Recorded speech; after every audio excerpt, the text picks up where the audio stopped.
மதியானம் என்னோட வேலையெல்லாம் முடிக்கிறதுக்கு 4:30 ஆயிடுச்சு. எனக்கு வந்து பேய் பசின்னு சொல்லுவாங்களா, அந்த மாதிரி பசி எடுத்துக்கிச்சு.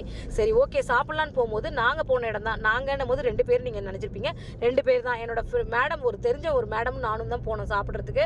அவங்கள பார்த்தேன், சரி வாங்க இங்கே போய் சாப்பிட்லாம் அப்படின்னு சொல்லி அவங்களும் கூப்பிட்டாங்க. நானும் போனேன். அங்கே போய் நாங்கள் என்ன ஆர்டர் பண்ணோம்னா, இந்த மெனு சொன்னது எல்லாமே அந்த மேடம் தான். அந்த மேடம் பேர் சாய் கீதா. அவங்க வந்து சார் பதிவாளராக இருக்காங்க, ஒரு ரிஜிஸ்டராக இருக்காங்க. சரி ஓகே, அவங்க என்ன ஆர்டர் பண்ணியிருக்காங்கன்னு பார்த்தீங்கன்னா, ஒரு சாப்பாடு, மட்டன் தண்ணி குழம்பு, அதுக்கப்புறம் தொட்டு சாப்பிட்றதுக்கு சிக்கன் சிந்தாமணி. இதை தான் சாப்பாடு இந்த மெனுவெல்லாம் அவங்க தான் ஆர்டர் பண்ணாங்க. அமௌண்ட் மட்டும் 2 பேர் ஷேர் பண்ணிக்கிட்டோம். உண்மையிலே அவங்க ஆர்டர் பண்ண மெனு எனக்கு ரொம்ப ரொம்ப பிடிச்சிருந்தது. இந்த மேடம் தான் அவங்க. இன்றைக்கி மதியானம் இதுதான் நாங்கள் சாப்பிட்டோம். நான் என்னோட லஞ்சு. உங்கள் வீட்டில் என்ன லஞ்ச் மெனுன்னு கமெண்ட்டில் சொல்லுங்கள். அவங்களோட சிக்னேச்சர் டிஷ்ஷான பச்சை புளி ரசத்தையும் ஊற்றி சாப்பிட்டு, அவங்களோட ஸ்பெஷல் பாயாசம் ஒன்று ஃப்ரிட்ஜில் வச்சுருந்து கொடுப்பாங்க. அதையும் வாங்கி 1/2 ஷேர் பண்ணிக்கிட்டோம்.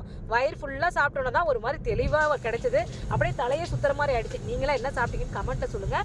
வாங்க சாப்பிட்லாம். தப்பாக நினைக்காதீங்க. இந்த வீடியோட கடைசியில் காலையில் பண்ண வீடியோ கொஞ்சம் ஆட் ஆகிடுச்சு. தப்பாக எடிட்டிங் கொஞ்சம் ப்ராப்ளம்.